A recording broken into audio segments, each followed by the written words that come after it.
9వ దినం యొక్క పాఠము ఈ దినమందు మనం ధ్యానం తీసుకున్నాము.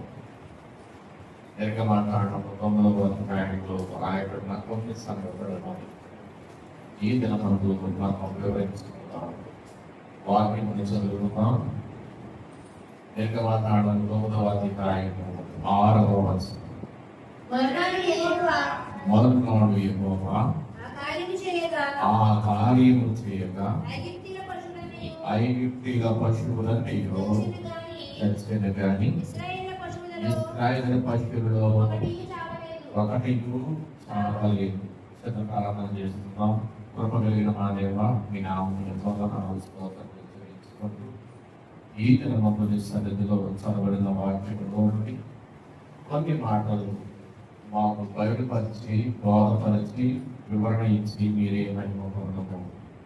ఇశ్రాయేలు పక్షాల నుండి ఐగుప్తీయులకు మిమ్మల్ని కూర్చిన సంగతులు మీ మహిమను మీ యొక్క ఔన్నత్యమును తెలియపరచని యేసునామములో ప్రార్థించి వేడుకొంచున్నాము తండ్రి. ప్రభునందు ప్రియమైన వాళ్ళారా, ఈ దినమందు దేవుని యొక్క వాక్య గ్రంథము నుండి ఆలోచన లేక చదివిన వాక్యాన్ని ఆలోచన చేయగలిగితే ఈ వచనములో ఐగుప్తీయులైన వారికి ఈ దినమందు ఒక నష్టం కలిగింది. అది ఏమిటంటే పాడైన పశు సంపద. పాడైపోయిన ఆ పశువులన్నీ కూడా ఒక్కసారిగా ఏమైపోయాయి అంటే పొలములోని పశువులన్నీ చనిపోయాయి. ఇది దేవుని యొక్క పాపమునకు సాదృశ్యంగా కనబడుతుంది, లేక దేవుని యొక్క ఉగ్రతకు కూడా సాదృశ్యంగా ఇది కనబడతా ఉన్నది.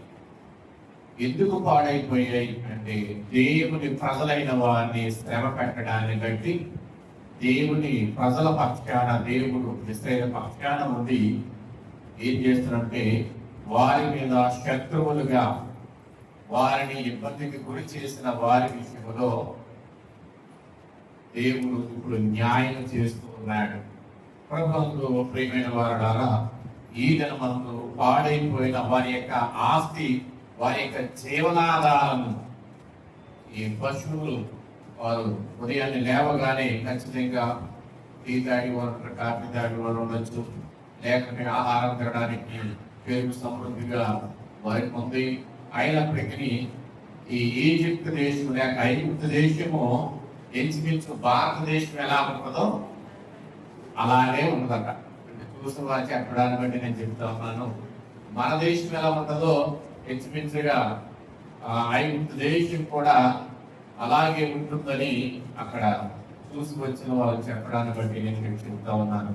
అయితే ప్రభుత్వంతో ప్రియమైన వారడా, ఇక్కడ పశువులన్నీ కూడా ఏమైపోయాయి అంటే చనిపోవడాన్ని బట్టి కోట్లాది రూపాయల ఆస్తి నష్టము, పశు నష్టము వారికి కలిగింది. అయితే ప్రభుత్వంలో ప్రియమైన వారలారా, ఇప్పుడు దేవునికి లోబడకపోతే మనకున్న జీవనోపాధి అంతయు ఇక్కడ మీరు గమనించాలి, క్షణాల్లో నాశనం అయిపోతుందట. మాట అర్థమైందా మీకు? దేవునికి లోబడకపోతే, ఐగుప్తీయులు దేవునికి లోబడలేదు కనుక క్షణాల్లో ఏమైపోయిందంట, వారికి ఉన్న సంపదంతా జీవనాధారమైన జీవన పోషణకు ఆధారమైన ఆ సంపద అంతా కూడా ఏమైపోయిందంటే క్షణాల్లో నాశనం అయిపోయిన సందర్భాన్ని మనము చూడవచ్చు. అయితే ప్రభుత్వంతో ప్రేమైన వారా, ఇప్పుడు దేవునికి లోబడకపోతే నష్టం కలిగింది, ఇప్పుడు లోబడితే నష్టం కలగదు అనేది ఈ వాక్యంలో మనం ఒకసారి చూడగలిగితే 91వ కీర్తన అంటాడు ఆయన 7వ వచనంలో, నీ ప్రక్కన 1000 మంది పడినను నీ కుడి ప్రక్క కుడి ప్రక్క. ఇదేంటి అంటే ప్రక్క అనగానే ఎన ప్రక్కది, తర్వాత కుడి ప్రక్క. ఎన పక్కన 1000 మంది, కుడి ప్రక్కన 10,000 మంది కూలిపోయారు మీ పక్కనే. అయినా అపాయము నీ దగ్గరకు రాదు, నష్టము నీ దగ్గరకు రాదు, కష్టము నీ దగ్గరకు రాదు అని దేవుని వాక్యాన్ని బట్టి మనము గుర్తించాలి. ఇప్పుడు అదే దేశంలో ఉన్నారు. ప్రాంతం వేరే, గోషేను ప్రాంతం. గోషేను ప్రాంతం ఏదన్నా ఇప్పుడు మన కొత్త స్థలాలు ఉంటున్నాం. ఈ కొత్త స్థలాలు, ఈ స్థలాల నిండా ఇప్పుడు ఎవరున్నారు? ఇశ్రాయేలీయులు ఉన్నారు అనుకుంటే ఇక్కడ ఏమి లేదు, నష్టం లేదు, ఇక్కడ కష్టమో లేదు. ఎందుకు లేదు అంటే దేవుని వైపు వారు చూస్తున్నారు, వారేమో లోకం వైపు చూస్తున్నారు. కాబట్టి ఇక్కడ చూడండి, ప్రభువునందు ప్రియమైన వారలారా, ఈ ప్రాంతాన్ని దేవుడు నష్టానికి గురి చేయకుండా దేవుని బిడ్డలైన వారు ఎక్కడ ఉన్నా వారికి నష్టము కలగదు, వారికి ఇబ్బంది కలగదు. అయితే వారికి పశువుల మందలే ఆస్తి. ఇది మనం గమనించాలి. ఐగుప్తీయులకైనా ఇశ్రాయేలుకైనా పశువులే వారికి ఆస్తి. ఏంటంటే పశువుల మందలే, గొర్రెలు మేకల మందలు. ఎందుచేతనంటే ఆ గొర్రె బొచ్చు కదిలించే సమయాల్లో ₹1,000 విలువ చేసే ఖరీదైన ఉన్ని తయారవుతూ ఉంటది. అందుచేత ఏమవుతుందంటే విస్తారముగా ఆ యొక్క బొచ్చు వచ్చే దాన్ని బట్టి దాన్ని మనం ఏం చేస్తారంటే కత్తిరిస్తారు. అయితే అందుచేత ఆ యొక్క గూడు చేయడానికి అవి ఉపయోగపడతాయి. చల్లని మనలో రక్షించడానికి అది వారికి గొప్ప వ్యాపారం. కాబట్టి ₹1,000 విలువ చేసే పశువుల మందలు ఇప్పుడు ఏమైపోయాయంటే చనిపోయాయి. కానీ ఇశ్రాయేలులో ఏ ఒక్కటి చనిపోలేదు. అనగా మీరు దేవుని వైపు చూశారు, శ్రమలో దేవుని వైపే చూశారు, సౌఖ్యంలో కూడా దేవుని వైపే చూస్తున్నారు. కానీ మనం ఆలోచన చేస్తే ఐగుప్తీయులైన వారు ఇక వీరు వాటి వైపు చూడవలసిన పరిస్థితి వారిలో ఉంది.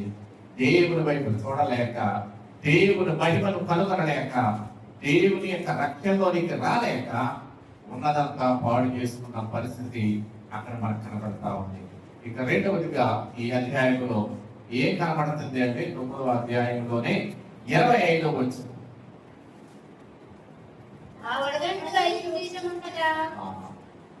ఆ వడగండ్లు ఐగుప్తు దేశమంతటా మనుషులనేమి జంతువులనేమి. ఇక్కడ చూడండి, పొలాల్లో ఉన్నవారు కావచ్చు, ఆ వడగండ్లు ఏం చేశాయి అంటే పాడు చేయుట. ఏంటిది పాడు చేశాయి? పొలములోని పంట.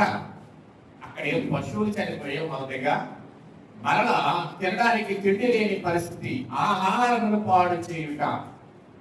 త్రాగడానికి మంచి పాలలు, పశువులన్నీ చనిపోయే కనుక ఏమైంది? త్రాగడానికి టీ లేదు, పాలు లేని పరిస్థితి. కానీ రెండవదిగా చూస్తే తినడానికి ఆహారం లేకుండా చేయుట. కష్టకాలం రాగానే అప్పుడైనా దేవుడి వైపు త్రిప్పుట వరకు దేవుడు తన ప్రణాళికను లేక అద్భుతాన్ని చేయుట. అందుచేత కొంతమంది శ్రమ వచ్చినప్పుడు ఖచ్చితంగా దేవుడి వైపు చూస్తాం. కొంతమంది శ్రమ వచ్చిన దేవుడిని తిప్పడానికి శ్రమ అని చెప్పి దేవుని మీద అప్పటి వరకు ఉన్న విశ్వాసాన్ని కూడా కొంతమంది ఏం చేస్తారంటే పోగొట్టుకుంటారు. మేము దేవుడిని అనుకున్న, దేవుడికి ఏం తప్పు చేసాం, దేవుడికి ఏమేమలేదు, ఇలాగ ఆలోచన చేస్తారు కొంతమంది. కానీ వాక్యం ఏం చెప్తా ఉందంటే ఆ శ్రమను బట్టి నీకు గొప్ప ఆశీర్వాదం ఉండొచ్చు, ఆ తెగులు బట్టి ఉండొచ్చు, ఆ నష్టాన్ని బట్టి ఉండొచ్చు. ఆ నష్టంలో ఏమవ్వచ్చు అంటే దేవుడు తిరగడానికి ఒక మార్గం ఏర్పడవచ్చు. అందుకని కీర్తనాకారుడు అంటాడు, నేను శ్రమ కలగక మునుపు నేను త్రోవ విడిచిందని, శ్రమ కలిగిన తర్వాత నీ ఆజ్ఞలను నేను ఏం చేస్తున్నాను, పాటిస్తున్నాను అంటాడు. 119వ కీర్తనలో ఈ మాట మనకు కనబడతా ఉన్నది. శ్రమ కలగక మునుపు నేను ఏమయ్యానంటే త్రోవ విడిచాను, ఆయన త్రోవలో లేను. ఇప్పుడు నీ ఆజ్ఞలను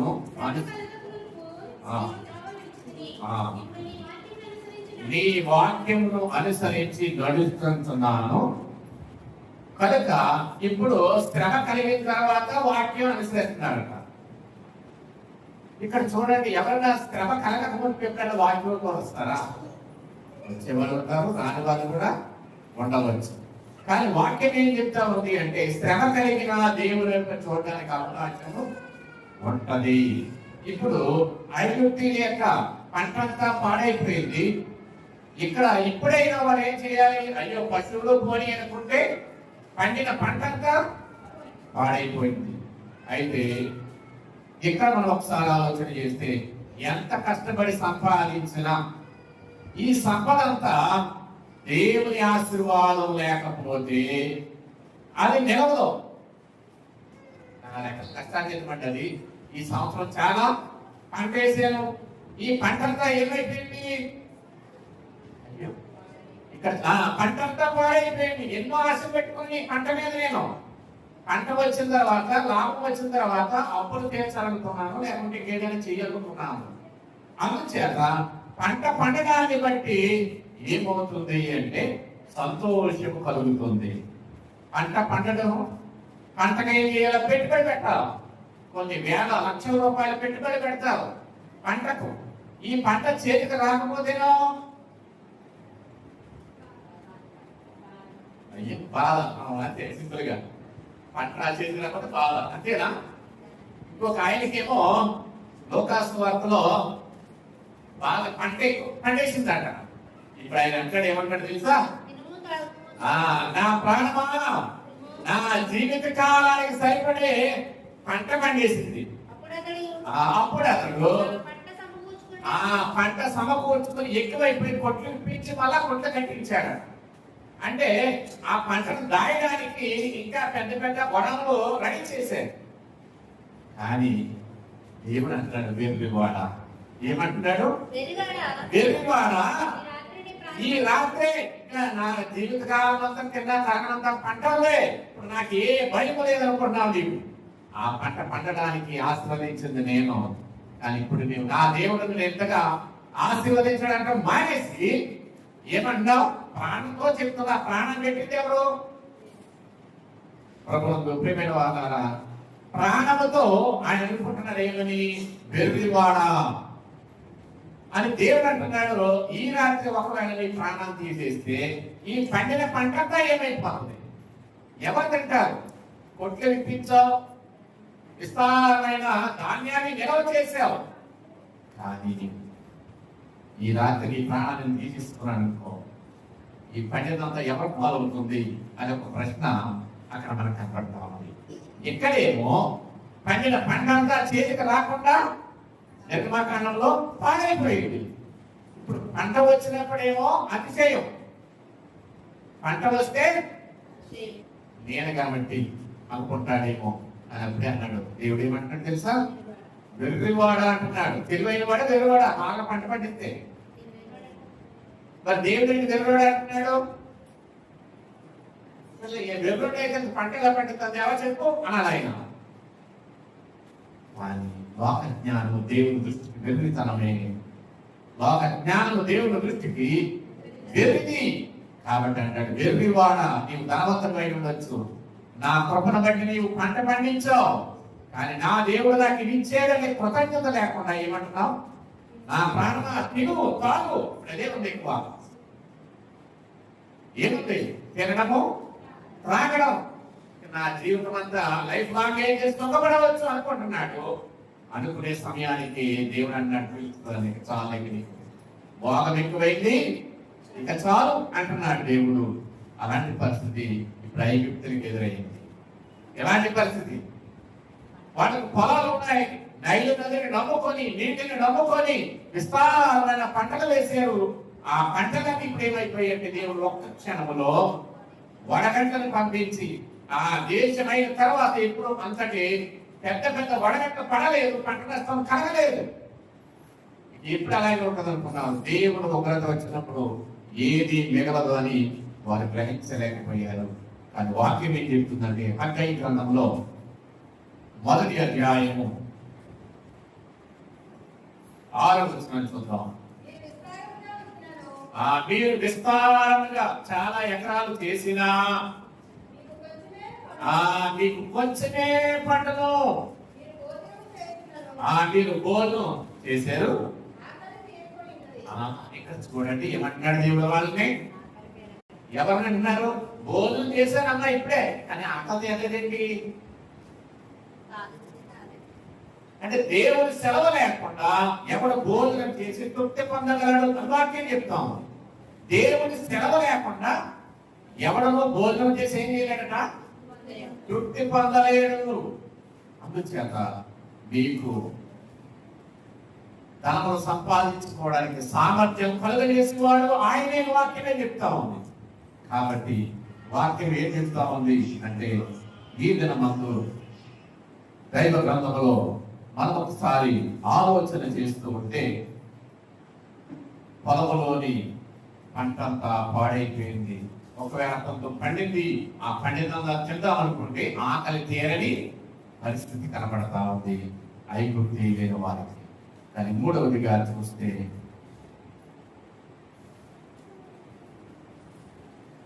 నిర్గమాకాండం 9వ అధ్యాయం 24-25 వచనాలు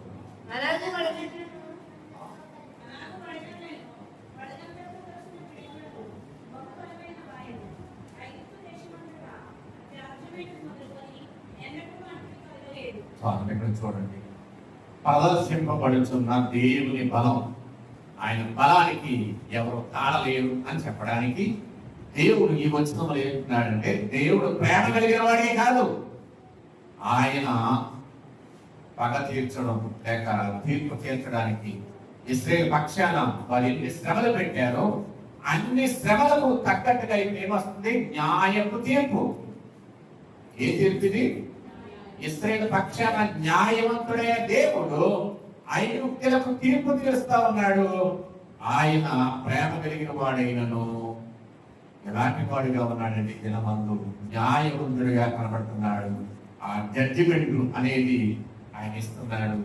ఆయన శక్తి బహు భయంకరమైనదని వాక్యము తెలియజేస్తూ ఉన్నది. కాబట్టి అపోస్తలుడైన పౌలు గారు అంటాడు, రోమిలికి రాసిన పత్రిక 9వ అధ్యాయము 17వ వచనంలో,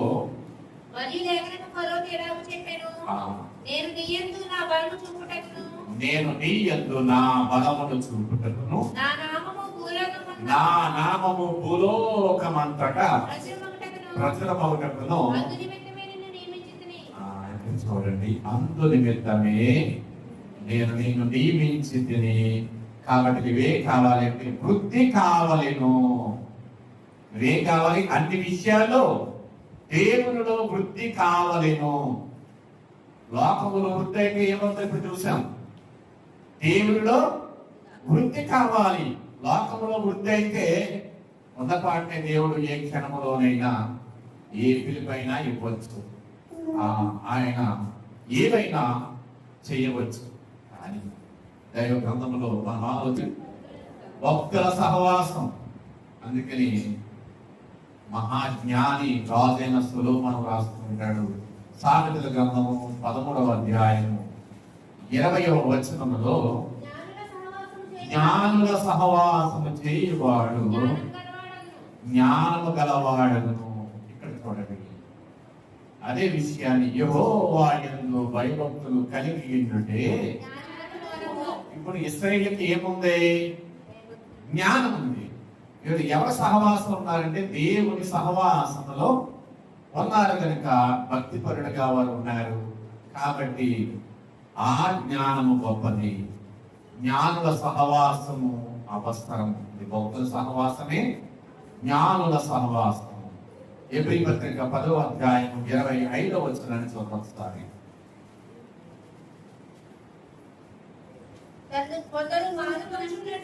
కొందరు మానుకొనుచున్నట్లుగా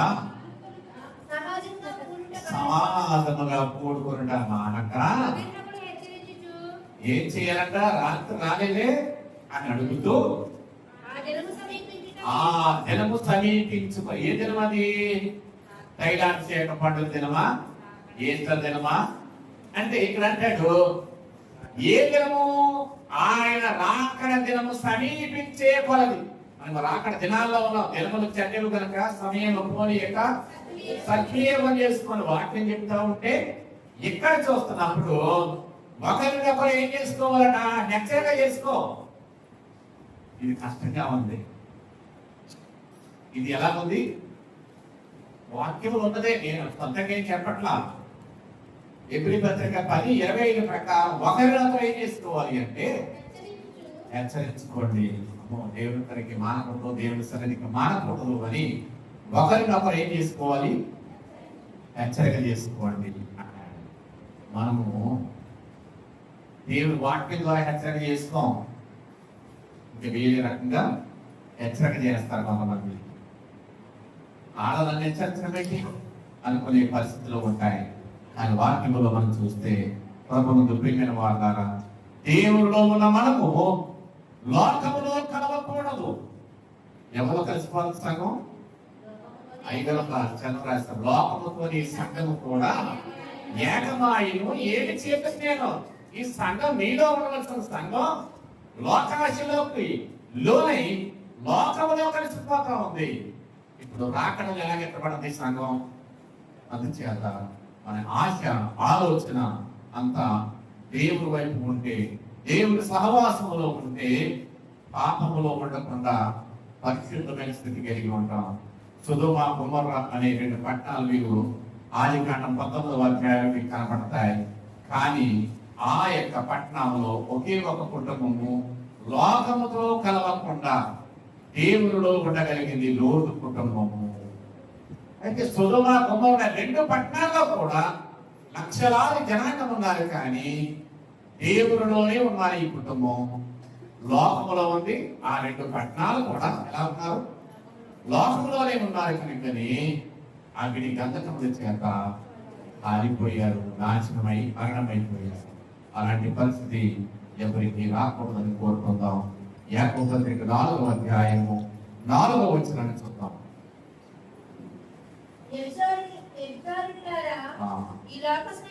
ఈ లోక స్నేహము దేవునికి వైరమని మీరెరుగరా. ఈ లోకంతో స్నేహం చేస్తే దేవునికి విరోధం.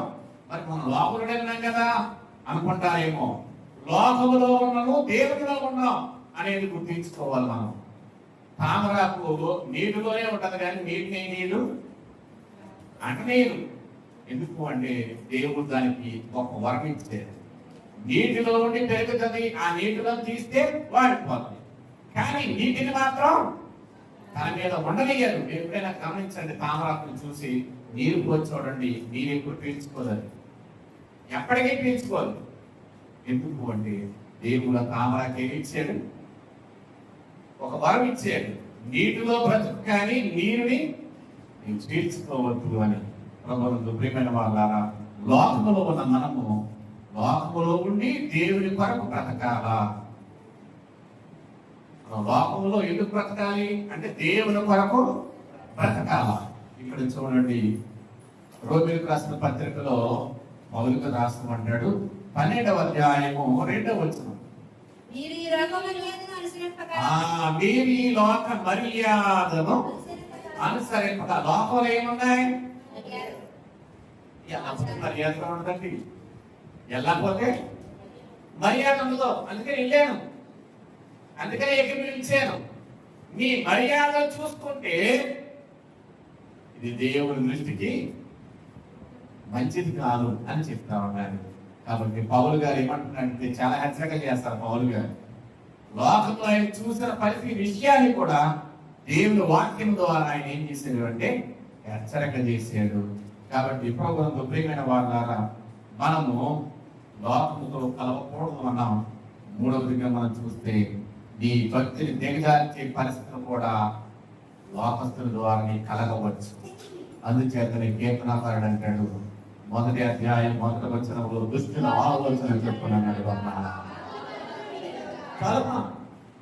దుష్టుల ఆలోచన, లోకం యొక్క ఆలోచన ఎలాంటిది? దుష్టుల ఆలోచన. కాబట్టి దైవ గ్రంథములో పౌలు గారు మళ్ళా అంటాడు, 1 కొరింథీ పత్రిక 15:30 చూద్దాం.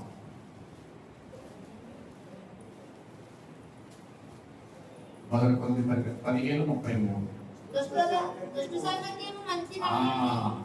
దుష్ట సాంగత్యము మంచి నడవడికను చెరుపుము. అంటే దేవులో ఉన్న మనలను మంచి నడవడిక అనుకుంటే దుష్టత్వం ఏం చేస్తుందంట? చెప్పేస్తుందంట. అంటే అంటే అయిపోతుంది అనమాట. ఇక ఇదేమున్నాయి, ఇక దేవుడు ఉన్నాయి ఇక ఈ విషయాలు మీకు వాక్యం ద్వారా దేవుడు హెచ్చరిక చేస్తా ఉన్నాడు. తన యొక్క గొప్పతనాన్ని ఈ గ్రంథంలో ఐగుప్తీయులకు తెలియపరిచాడు. ఇశ్రాయేలుకు తెలుసు కనుక దేవుడిని వారు నిత్యం స్తుతిస్తా ఉన్నారు. మనం కూడా గోషేను ప్రాంతంలో నివసిస్తున్న ఇశ్రాయేలు దేవుని యొక్క చిత్తమునకు లోబడి ఆయన కొరకు బ్రతుకుదాం. అంటే వాక్యం తండ్రి మనకెల్లరిలో అనుగ్రహించును గాక. కృప కలిగిన తండ్రి నామనాలు విన్న వాక్యాన్ని మా హృదయంలో భద్రం చేసి మీరే మహిమ పొందము. ఇశ్రాయేలు పక్షాన నుండి ఐగుప్తీయులకు న్యాయపు తీర్పు తీర్చిన యేసు నామములో ప్రార్థించి స్తుతించి వేడుకుంటున్నాము తండ్రి.